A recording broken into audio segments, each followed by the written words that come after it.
Banyak yang bilang, ngapain sih melihara kucing? Mereka nggak tahu aja kalau ada 3 keajaiban memelihara kucing. Yang pertama, dapat mendeteksi bencana.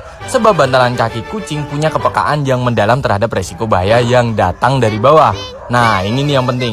Yang kedua, mendeteksi penyakit. Perubahan suhu yang signifikan akan dapat dengan cepat diketahui oleh kucing. Maka kucing akan sering menetap di samping orang yang akan sakit. Terus dia akan ngusap-ngusap kepala dan manja sama kita. Jadi kita bisa terhibur gitu. Yang suka ngeremehin nggak tahu ini sih, ya nggak?